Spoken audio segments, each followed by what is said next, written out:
বাড়িতে বসে অনলাইনের মাধ্যমে পৌরসভার মিউটেশন কিভাবে করবে তার স্টেপ বাই স্টেপ প্রসেস দেখাবো আজকের এই ভিডিওতে। ভিডিওটি প্রথম থেকে শেষ অবধি দেখার অনুরোধ রইল। চ্যানেলে প্রথম হলে চ্যানেলটিকে সাবস্ক্রাইব করে পাশের বেল আইকনটি বাজিয়ে রাখবে এবং ভিডিওটি প্রচুর পরিমাণে শেয়ার করবে যাতে সবাই এই তথ্যটি জানতে পারে। তো বন্ধুরা, মিউটেশন আবেদন করার জন্য প্রথমে এখান থেকে লগইন বাটনে ক্লিক করতে হবে। তার আগে যে ওয়েবসাইটটি আছে wburbanservices.org, এই পেজটি খুলে নিতে হবে। এই পেজের অফিসিয়াল লিঙ্ক আমার ভিডিও ডেসক্রিপশনে থাকবে, সেখান থেকেও সরাসরি এই ওয়েবসাইটে আসতে পারবে। তো এখান থেকে লগইন করার জন্য একটি ইউজার আইডি এবং পাসওয়ার্ড তৈরি করতে হবে। তৈরি করার জন্য ডান দিকে আছে সাইন আপ অপশন, এখান থেকে ইউজার আইডি এবং পাসওয়ার্ড তৈরি করতে হবে। তৈরি করার পর এখানে ইউজার নেম এবং পাসওয়ার্ডটি লিখে এখান থেকে করতে হবে লগইন করার পর তোমাদের সামনে এরকম একটি পেজ খুলে আসবে, যেখানে চারটি অপশন আছে: other service, know your property, mutation, no due certificate. Mutation আবেদন করার জন্য দেখতে পাচ্ছ লেখা আছে এখানে মিউটেশন, ক্লিক করতে হবে। মিউটেশন লিঙ্কে ক্লিক করার পর এরকম একটি পেজ খুলবে। তো এবার মিউটেশন আবেদন করার জন্য উপরে আছে হলো অ্যাপ্লাই ফর নিউ মিউটেশন, তো এই লিঙ্কে ক্লিক করতে হবে। মিউটেশন বাটনে ক্লিক করার পর যে পেজটি খুলে আসবে সেটি হলো মেন পেজ, অর্থাৎ এই পেজটি কিন্তু এখন ফিল করতে হবে। তো ফিল করার জন্য প্রথমে আছে হলো মিউনিসিপ্যালিটি, অর্থাৎ তোমাদের ডিস্ট্রিক্টের যে মিউনিসিপ্যালিটি তার সবগুলি নাম এখানে পেয়ে যাবে। তো এখান থেকে সেই মিউনিসিপ্যালিটি চুজ করতে হবে। চুজ করা হলে পাশে আছে হলো মিউটেশন টাইপ, এখান থেকে মিউটেশন টাইপটি চুজ করতে হবে। অনেকগুলি অপশন আছে, তার মধ্যে থেকে যেটি তোমাদের মিউটেশন টাইপ হবে সেটা এখান থেকে চুজ করে নেবে। তারপরে আছে হলো এখানে অ্যাপ্লিকেন্ট নেম, অর্থাৎ যে আবেদন করছে তার নাম এবং তার ফাদার্স অথবা যদি মহিলা হয়ে থাকে হাজবেন্ডের নাম এখানে লিখতে হবে। লেখার পর এই যে পাশে অ্যাড বাটনটি আছে, অ্যাড বাটনে ক্লিক করতে হবে। এখানে ক্লিক করার পর যে নামগুলি লেখা হলো সেটি কিন্তু নিচে চলে আসবে। তারপর আছে হলো residential details of primary applicant, অর্থাৎ এখানে যার নাম লেখা হলো অর্থাৎ অ্যাপ্লিকেন্টের এবার এখানে হচ্ছে অ্যাড্রেস লিখতে হবে।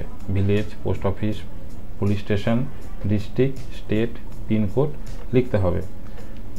ইউজার আইডি এবং পাসওয়ার্ড যেটি তৈরি করা হয়েছিল সেটি কিন্তু এখানে মোবাইল নাম্বার আর এখানে ইমেল আইডি অটোমেটিক চলে আসবে, এখানে কোনো কিছু করতে হবে না।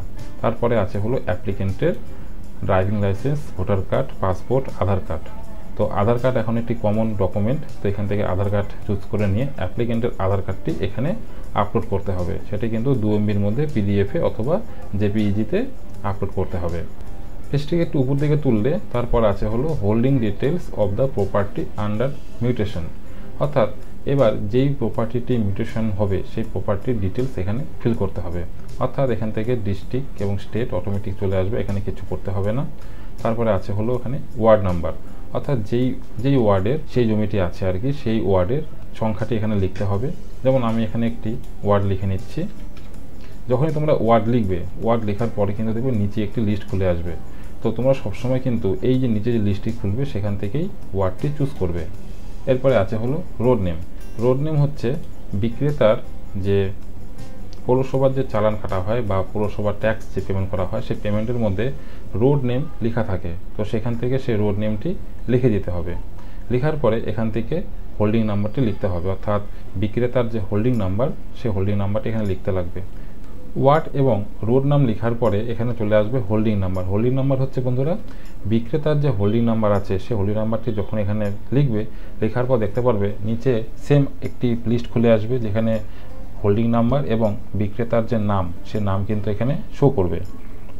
তো এখান থেকে সে নামটি চুজ করতে হবে বা সেই যে হোল্ডিং নাম্বারটি নিচে শো করবে সেটি এখানে যখনই চুজ করলে দেখতে পারবে হোল্ডিং নাম্বারটি এখানে বসে যাবে এবং বিক্রেতার যে নাম সে নাম কিন্তু এখানে চলে আসবে।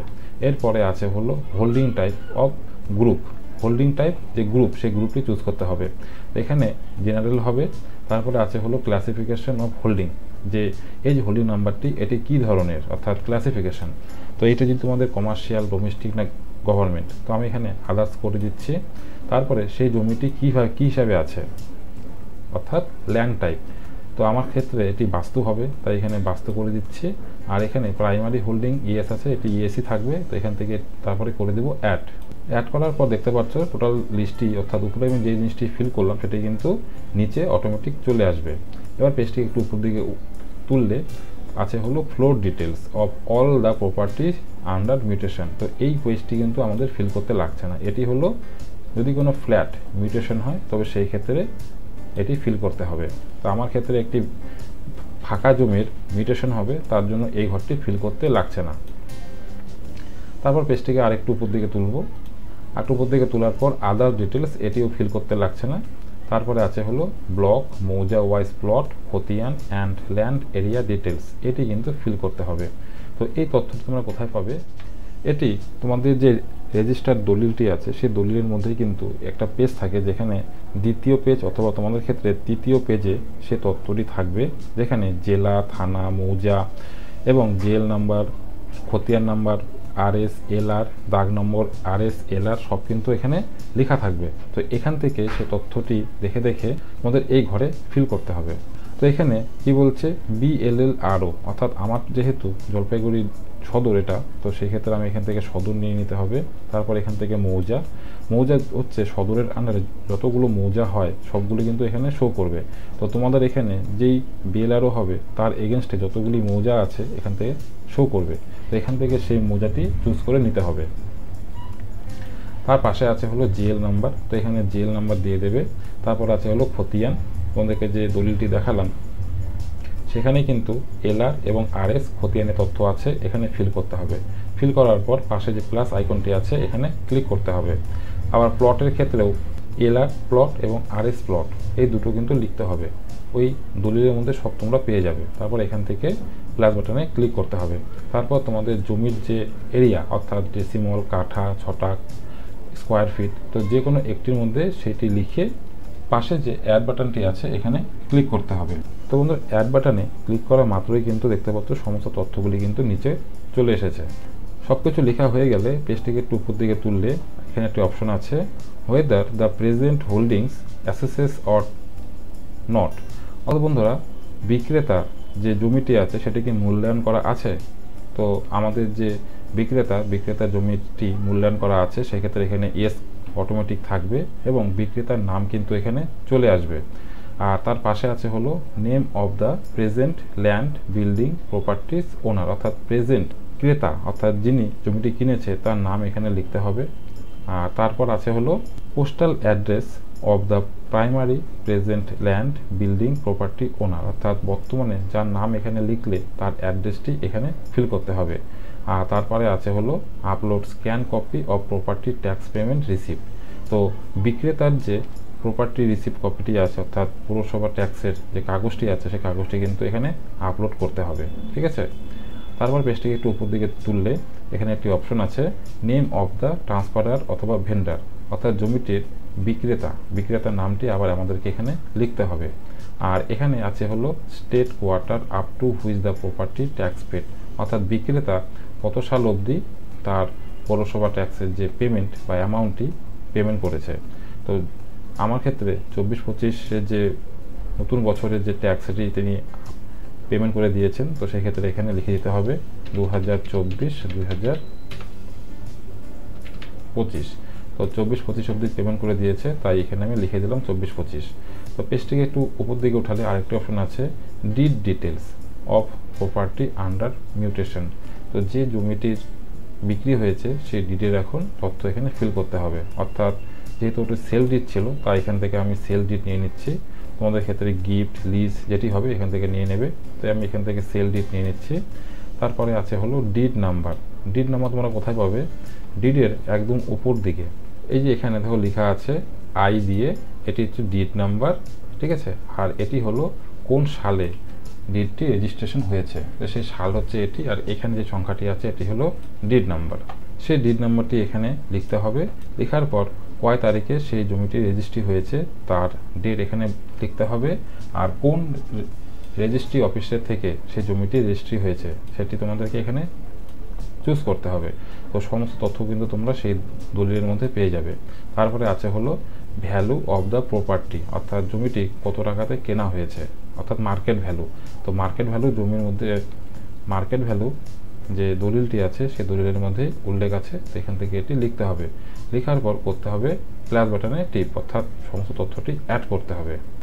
অ্যাড বাটনে ক্লিক করার পর কিন্তু এখানে আরেকটি পেজ খুলে এসছে, যেখানে লেখা আছে চুজ ফাইল, অর্থাৎ দলিলটির টোটাল যে কপিগুলো আছে কপিগুলোকে স্ক্যান করতে হবে 2 MB মধ্যে, আর সেই স্ক্যান কপিটি এখানে আপলোড করতে হবে। এবার পেজটিকে একটু উপর দিকে উঠালে আরেকটি অপশন আছে, এখানে বলছে আপলোড ফাইল, অর্থাৎ register deed last transferer of the property, অর্থাৎ রেজিস্ট্রি যে দলিলটি আছে সেই দলিলটিকে আবার এখানে আপলোড করতে হবে। তবে এখানে কিন্তু সমস্ত যে কপিগুলো আছে অর্থাৎ দলিলে যতগুলো কাগজ আছে সবগুলো কাগজই কিন্তু এখানে আপলোড করতে হবে, আর সেটি হচ্ছে PDF করে 2 MBর মধ্যে এখানে আপলোড করতে হবে। আবার পেজটিকে আরেকটু উপর দিকে তুললে এখানে আছে হলো construction details of the property applied for mutation. এখান থেকে যেহেতু আমাদের জমিটি ফাঁকা জমি আছে তাই এখান থেকে ভ্যাকান্ট ল্যান্ড করে দিচ্ছে। আর ফ্লোর টাইপ, যদি তোমাদের এখানে পাক্কা বিল্ডিং বা সেমি পাক্কা বিল্ডিং হয়ে থাকে তাহলে সেটি চুজ করবে, এবং ফ্লোর টাইপ কী আছে সেটি এখান থেকে চুজ করতে হবে। তো আমাদের ক্ষেত্রে এখানে ফাঁকা জমি আছে তাই আমি এখান থেকে আবার ভ্যাকান্ট ল্যান্ড নিয়ে নিচ্ছি।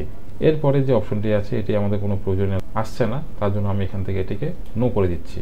নো করার পর এখানে আছে হলো সিগনেচার অফ দ্য অ্যাপ্লিকেন্ট, অর্থাৎ আবেদনকারীর একটি সিগনেচার এখানে আপলোড করতে হবে। আপলোড করার পর এখান থেকে সাবমিট বাটনে ক্লিক করতে হবে। সাবমিট বাটনে ক্লিক করা মাত্রই আরেকটি এখানে পপ আপ খুলে আসবে যেখানে লেখা থাকবে are you sure to save. তো এখান থেকে কিন্তু ইয়েস করতে হবে, অর্থাৎ ওকে বাটনে ক্লিক করতে হবে।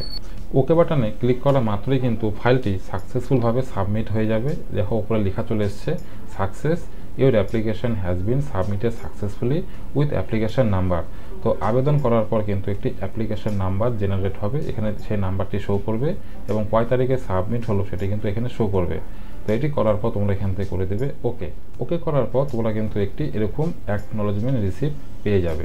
তো যেখানে অ্যাপ্লিকেন্টের যে নাম, যিনি আবেদন করেছে তার নাম, user ID, phone number, municipality name অর্থাৎ জলপাইগুড়ির যে মিউনিসিপ্যালিটি আছে তার নাম এখানে শো করবে, এবং মিউটেশন টাইপ, আমরা কোন ধরনের মিউটেশনের জন্য আবেদন করেছি তার সমস্ত তথ্য এখানে শো করবে। আর নিচে আছে হলো অ্যাপ্লিকেশন নাম্বার, আর কয় তারিখে আমরা সাবমিট করেছি সেটি কিন্তু এখানে শো করছে। তো বন্ধুরা এই হলো সমস্ত প্রসেস, স্টেপ বাই স্টেপ তোমাদেরকে করে দেখালাম যে কীভাবে তোমরা এই তথ্যটি সাবমিট করবে।